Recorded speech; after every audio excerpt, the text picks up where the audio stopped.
एक नगर था, महेंद्रगढ़।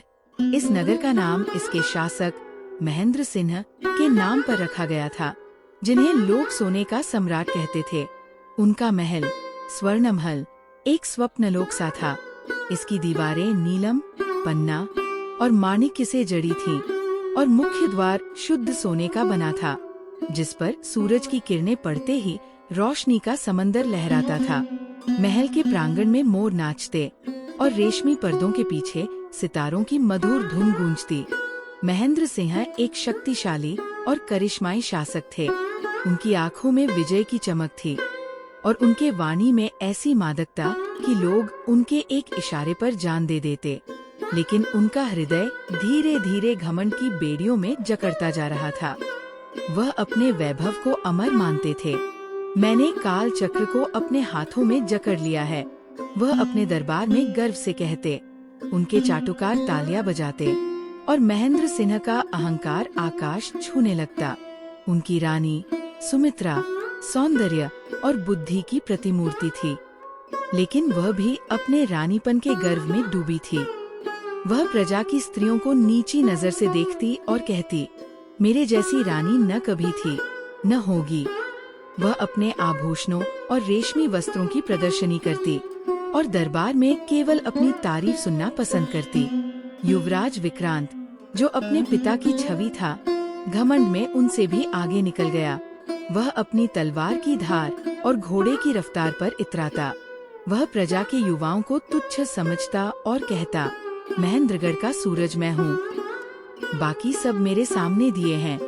उसकी क्रूरता और अहंकार ने उसे दरबार में अलोकप्रिय बना दिया, लेकिन वह इसे अपनी शक्ति का प्रतीक मानता। छोटा पुत्र नंदन, जो अभी युवावस्था की दहलीज पर था, अपनी माँ की तरह दिखने में आकर्षक था, लेकिन उसका घमंड अलग तरह का था। वह अपनी कविताओं और विद्या पर गर्व करता। वह प्रजा के विद्वानों को नीचा दिखाता और कहता, मेरी कविता के सामने वेद भी फीके हैं। वह अपने भाई की तरह खुलेआम क्रूर नहीं था, लेकिन उसका अहंकार सूक्ष्म और जहरीला था। महेंद्रगढ़ की प्रजा, जो पहले इनके शासन में सुखी थी, अब धीरे धीरे उनके घमंड से त्रस्त होने लगी। लेकिन स्वर्णमहल के वैभव की चमक इतनी थी कि कोई खुलकर विरोध नहीं करता था। महेंद्र सिंह की महत्वाकांक्षा ने उन्हें युद्ध का भूखा बना दिया। वह अपने साम्राज्य को और विस्तार देना चाहते थे, न कि प्रजा की भलाई के लिए, बल्कि अपने घमंड को पोषित करने के लिए। उनकी सेना, जो शेरों की तरह दहाड़ती थी, ने पड़ोसी छोटे छोटे राज्यों पर आक्रमण शुरू कर दिए। पड़ोसी राज्य चंद्रपुर का शासक राजा सूर्यवंशी एक वृद्ध और शांतिप्रिय व्यक्ति था। उसने महेंद्र सिंह को पत्र लिखकर शांति की अपील की, लेकिन महेंद्र सिंह ने पत्र को आग में जला दिया।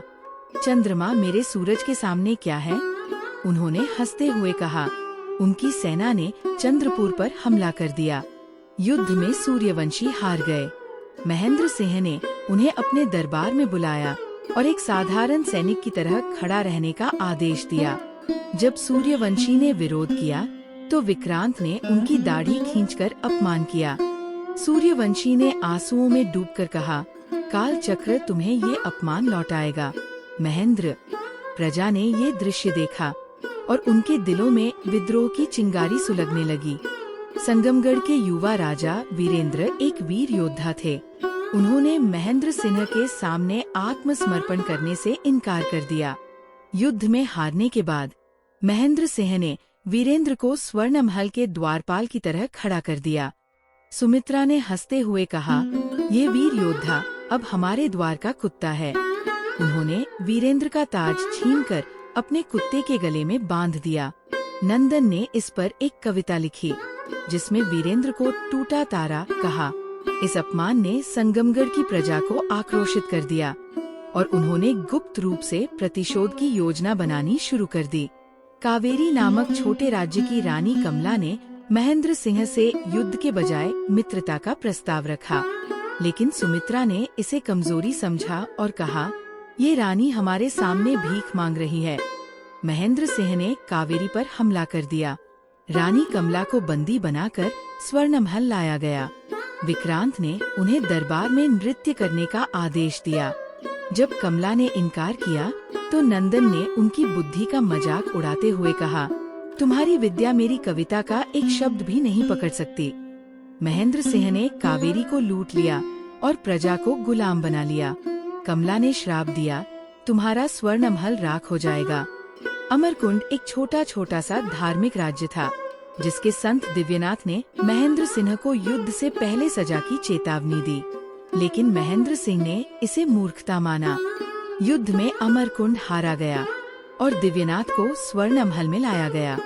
सुमित्रा ने उनके सुपर को पैरों से ठोकर मार दी और विक्रांत ने उनकी माला फेंक दी। नंदन ने एक कविता सुनाई जिसमें संत को झूठा साधु कहा गया। दिव्यनाथ ने शांत स्वर में कहा, काल चक्र तुम्हें तुम्हारा स्थान दिखाएगा। इन अपमानों ने महेंद्र सिंह और उनके परिवार को एक अत्याचारी के रूप में बदनाम कर दिया, लेकिन उनका घमंड इतना था कि वे इन श्रापों को हंसी में उड़ाते थे। काल चक्र ने अपनी गति तेजी से बदली। महेंद्रगढ़ में एक भयंकर सूखा पड़ा। नदियां सूखा मारा गया, खेत रेगिस्तान बन गए और आकाश मानो तांबे का तवा बन गया। प्रजा भूख और प्यास से तड़पने लगी। गांवों में बच्चे मिट्टी खाकर पेट भरते और बूढ़े प्यास से मर रहे थे। लोग स्वर्ण महल के द्वार पर आकर अन्न और जल की भीख मांगने लगे। महेंद्र सिंह ने अपने विशाल अन्न भंडारों को खोलने से इनकार कर दिया। प्रजा को मेहनत से जीवित रहना चाहिए। उन्होंने ठंडे स्वर में कहा, मेरे भंडार मेरे वैभव का प्रतीक हैं। सुमित्रा ने हंसते हुए कहा, ये गंदे लोग मेरे महल को गंदा करेंगे। विक्रांत ने प्रजा को तलवार दिखाकर भगा दिया और नंदन ने एक कविता लिखी जिसमें भूखी प्रजा को आलसी कीड़े कहा। प्रजा का धैर्य टूट गया। गांवों में विद्रोह की बातें होने लगी। एक बूढ़ी औरत गंगाबाई ने स्वर्ण महल के सामने आकर श्राप दिया, जैसे तुमने हमें भूखा मरने दिया वैसे ही तुम भी भूखे तड़पोगे। लेकिन महेंद्र सिंह ने उसे पागल कहकर जेल में डाल दिया। सूखे के बाद एक भयंकर महामारी फैली। ये बीमारी भूख और कुपोषण से कमजोर हुए लोगों को तेजी से निगल रही थी। गांवों में लाशें बिछने लगी। स्वर्ण महल में सुमित्रा पहली बीमार पड़ी। वह जो कभी अपने सौंदर्य पर गर्व करती थी, अब बुखार में तड़प रही थी। वैद्यों ने हर संभव कोशिश की, लेकिन सुमित्रा की हालत बिगड़ती गई। मरने से पहले उसने महेंद्र सिंह से कहा, हमारा घमंड हमें खा गया, प्रजा को माफ कर दो। उनकी मृत्यु ने स्वर्ण महल को शमशान बना दिया। कुछ महीनों बाद विक्रांत भी बीमारी की चपेट में आ गया। वह जो कभी तलवार से पहाड़ काटता था, अब बिस्तर पर पड़ा था। उसकी मृत्यु से पहले उसने अपने पिता से कहा, पिताजी, हमने काल चक्र को चुनौती दी थी। विक्रांत की मृत्यु ने महेंद्र सिंह को अंदर से तोड़ दिया, लेकिन उनका अहंकार अभी भी पूरी तरह नहीं टूटा था। नंदन, जो अपनी कविताओं में अमरता की बातें लिखता था, भी बीमारी का शिकार हो गया। वह बिस्तर पर पड़ा अपनी कविताएं पढ़ता, लेकिन उसकी सांसें धीमी पड़ रही थी। मरने से पहले उसने कहा, पिताजी, मेरी कविताएं मिट जाएंगी, जैसे हमारा वैभव मिट रहा है। नंदन की मृत्यु ने महेंद्र सिंह को पूरी तरह अकेला छोड़ दिया। महेंद्रगढ़, जो कभी सोने की तरह चमकता था, अब एक भूतिया नगर बन चुका था। सूखे और महामारी ने इसकी आत्मा को खोखला कर दिया था। प्रजा, जो कभी महेंद्र सिंह की प्रशंसा में कसीदे पढ़ती थी, अब उनके नाम से घृणा करती थी। गांवों में भूख और बीमारी से मरते लोग स्वर्ण महल को कोसते थे, लेकिन काल चक्र का असली प्रहार अभी बाकी था। पड़ोसी राज्यों चंद्रपुर, संगमगढ़, कावेरी और अमरकुंड के शासकों ने, जिन्हें महेंद्र सिंह ने अपमानित किया था, एकजुट होकर महेंद्रगढ़ पर हमले की योजना बनाई। उनके दिलों में बदले की आग धधक रही थी। सूर्यवंशी, वीरेंद्र, रानी कमला और संत दिव्यनाथ ने अपनी सेनाओं को एकत्रित किया और एक विशाल सेना का निर्माण किया। ये सेना न केवल शक्तिशाली थी, बल्कि उनके पास एक नैतिक उद्देश्य भी था, अत्याचार का अंत करना। महेंद्रगढ़ की सेना, जो कभी अजेय मानी जाती थी, अब कमजोर और हतोत्साहित थी। सैनिकों का मनोबल टूट चुका था, क्योंकि उनके परिवार भी भूख और बीमारी से जूझ रहे थे। महेंद्र सिंह के घमंड और क्रूरता ने उन्हें अपने ही लोगों से दूर कर दिया था। जब हमलावर सेनाएं महेंद्रगढ़ की सीमाओं पर पहुंची, तो प्रजा ने उनका विरोध नहीं किया, बल्कि कई गांवों ने तो हमलावरों का स्वागत किया, उन्हें मुक्तिदाता मानकर।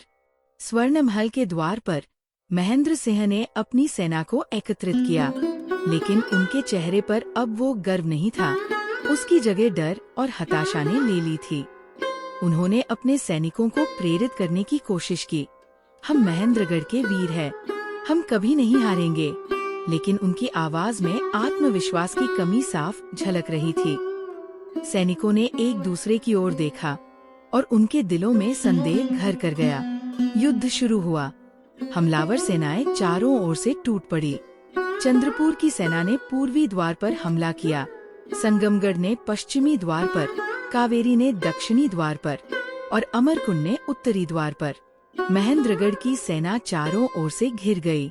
तलवारों की झनकार, घोड़ों की हिनहिनाहट और घायलों की चीखें हवा में गूंजने लगी।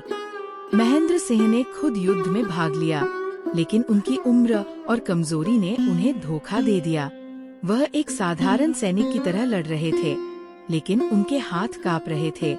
अचानक एक तीर उनके कंधे में लगा और वह घोड़े से गिर पड़े।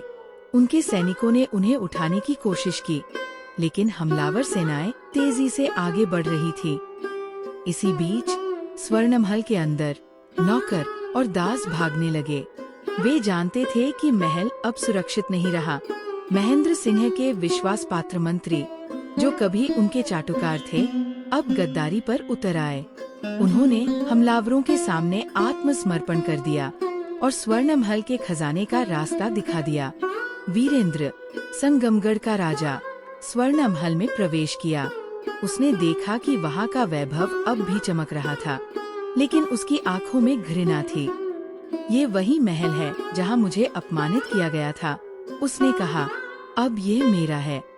उसने अपने सैनिकों को आदेश दिया कि वे महल को लूट लें, लेकिन किसी को हानि न पहुंचाए।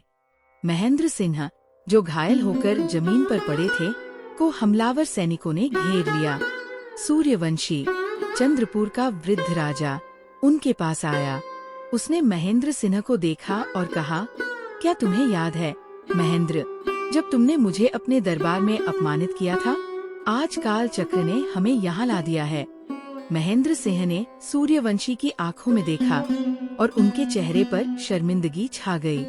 रानी कमला ने भी महेंद्र सिंह को देखा और कहा, तुमने मेरे राज्य को लूटा, मेरी प्रजा को गुलाम बनाया, अब तुम्हारी बारी है। संत दिव्यनाथ ने शांत स्वर में कहा, काल चक्र किसी को नहीं छोड़ता। महेंद्र, तुमने समय का अपमान किया और अब समय तुम्हारा अपमान कर रहा है। महेंद्र सिंह को बंदी बना लिया गया, लेकिन वीरेंद्र ने उन्हें मृत्युदंड नहीं दिया। तुम्हें मरने का अधिकार नहीं है, उसने कहा। तुम्हें जीवित रहकर अपने कर्मों का फल भोगना होगा। इसके बाद महेंद्र सिंह को जंगल में भगा दिया गया, जहां उन्हें अकेले भटकना पड़ा। स्वर्णमहल को लूट लिया गया, इसके सोने के द्वार को तोड़ दिया गया, रत्नों को निकाल लिया गया और कीमती वस्तुओं को ले जाया गया। महल, जो कभी वैभव का प्रतीक था, अब एक खाली खोल बन गया। प्रजा ने भी महल को लूटने में हिस्सा लिया, क्योंकि उनके दिलों में सालों का गुस्सा भरा था। महेंद्र सिंह, जो कभी सोने के सिंहासन पर बैठते थे, अब जंगल में भटक रहे थे, बिना किसी सहारे के। उनके कपड़े फट गए थे, उनके पैरों में छाले पड़ गए थे और उनके चेहरे पर हताशा की रेखाएं उभर आई थी। वह एक पेड़ के नीचे बैठ गए और रोने लगे। ये सब क्या हो गया? उन्होंने खुद से पूछा। मेरा वैभव, मेरा परिवार, मेरा राज्य, सब कुछ छिन गया। लेकिन उनके आंसुओं का कोई साक्षी नहीं था। जंगल में भटकते हुए महेंद्र सिंह को भूख और प्यास ने घेर लिया। वह, जो कभी स्वर्ण पात्रों में भोजन करते थे, अब जंगली फलों की तलाश में थे। लेकिन जंगल सूखे से प्रभावित था और फल मिलना मुश्किल था। उन्होंने एक पेड़ पर कुछ कच्चे फल देखे, लेकिन जब वे उन्हें तोड़ने की कोशिश करने लगे, तो उनकी कमजोरी ने उन्हें धोखा दे दिया। वो गिर पड़े और उनका सिर एक पत्थर से टकरा गया। खून बहने लगा, लेकिन वह उठने की कोशिश करते रहे। रात हो गई। जंगल में सन्नाटा था, केवल जंगली जानवरों की आवाजें सुनाई दे रही थी। महेंद्र सिंह एक तालाब के किनारे पहुँचे, जहाँ उन्होंने पानी पीने की कोशिश की, लेकिन पानी गंदा था और उसमें कीड़े तैर रहे थे। फिर भी प्यास ने उन्हें मजबूर कर दिया। उन्होंने पानी पिया, लेकिन इससे उनकी हालत और बिगड़ गई। उस रात जब वो तालाब के किनारे लेटे थे, उन्हें अपने अतीत की छवियां दिखाई देने लगी। उन्होंने सूर्यवंशी को अपने दरबार में अपमानित करते हुए देखा, वीरेंद्र को द्वारपाल बनाते हुए, रानी कमला को नृत्य के लिए मजबूर करते हुए और संत दिव्यनाथ की माला फेंकते हुए। उनके कानों में उनके श्राप गूंजने लगे। काल चक्र तुम्हें नहीं बख्शेगा, तुम्हारा स्वर्ण महल राख हो जाएगा, तुम भी भूखे तड़पोगे। महेंद्र सिंह की आंखों से आंसू बहने लगे। मैंने गलती की, उन्होंने धीमी आवाज में कहा। मैंने घमंड में अंधा होकर अपने ही पतन का बीज बोया, लेकिन अब बहुत देर हो चुकी थी। अगले दिन वह एक गांव के पास पहुँचे, जहाँ उन्होंने एक झोपड़ी देखी। झोपड़ी के बाहर एक बूढ़ी औरत बैठी थी, जो गंगाबाई थी, वही औरत जिसने स्वर्ण महल के सामने श्राप दिया था। महेंद्र सिंह ने उससे भोजन मांगा। माँ, मुझे भूख लगी है, कुछ खाने को दे दो। गंगाबाई ने उन्हें पहचान लिया। उसने कहा, तुम वही हो ना जो हमें भूखा मरने दिया था? अब तुम्हें भूख का एहसास हो रहा है? महेंद्र सिंह ने सिर झुका लिया। गंगाबाई ने दया दिखाते हुए उन्हें एक सूखी रोटी दी, लेकिन महेंद्र सिंह का पेट इतना कमजोर हो चुका था कि वह उसे पचा नहीं सके। उस रात एक सूखे पेड़ के नीचे महेंद्र सिंह ने अपनी आखिरी सांसें ली। भूख और प्यास ने उनकी जान ले ली। उनके अंतिम शब्द थे, काल चक्र, मुझसे गलती हो गई। लेकिन उनकी पुकार सुनने वाला कोई नहीं था। जंगल के जानवरों ने उनके शरीर को खा लिया और उनका नाम मिट्टी में मिल गया। समय बीतता गया। स्वर्ण महल, जो कभी वैभव का प्रतीक था, अब एक खंडहर बन चुका था। इसकी दीवारों पर जाले लटकते थे और सोने का द्वार जंग खा चुका था। महल के प्रांगण में जहाँ कभी मोर नाचते थे, अब सांप और बिच्छू घूमते थे। रेशमी पर्दे फट चुके थे और सितारों की धुन की जगह चमगादड़ों की चीखें सुनाई देती थी। महेंद्रगढ़ की प्रजा ने नए शासकों का स्वागत किया, जो न्यायप्रिय और करुणामय थे। उन्होंने महेंद्र सिंह के अत्याचारों को भुला दिया, लेकिन उनकी कहानी एक चेतावनी के रूप में बनी रही। गांवों में माताएं अपने बच्चों को बताती, घमंड का फल विनाश है, महेंद्र सिंह की तरह मत बनना। स्वर्ण महल के खंडहर को देखने के लिए दूर दूर से लोग आते। वे देखते कि कैसे एक समय का सबसे भव्य महल अब मलबे का ढेर था।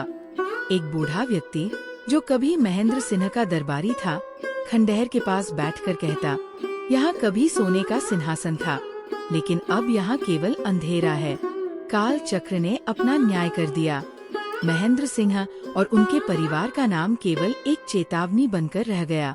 उनके लिए दिया जलाने वाला कोई नहीं था। न तो उनके वंशज बचे, न ही कोई ऐसा व्यक्ति जो उनके नाम को याद रखे। उनका वैभव, उनका घमंड और उनका अहंकार, सब कुछ काल चक्र की भेंट चढ़ गया। इस कहानी से हमें ये सीख मिलती है कि समय का चक्र किसी का पक्ष नहीं लेता। जो घमंड में चूर होकर दूसरों को नीचा दिखाता है, उसे एक दिन खुद नीचे गिरना पड़ता है। महेंद्र सिंह की कहानी यही संदेश देती है, नम्रता और करुणा ही जीवन का सच्चा धन है और काल चक्र उसे ही सुरक्षित रखता है। अगर आपको ये कहानी पसंद आई हो तो चैनल को लाइक करें, शेयर करें और अपनी राय हमें कमेंट में जरूर बताएं। क्या आपके आसपास भी ऐसे लोग हैं? कमेंट करना न भूलें। आपकी हर प्रतिक्रिया हमारे लिए बहुत खास है।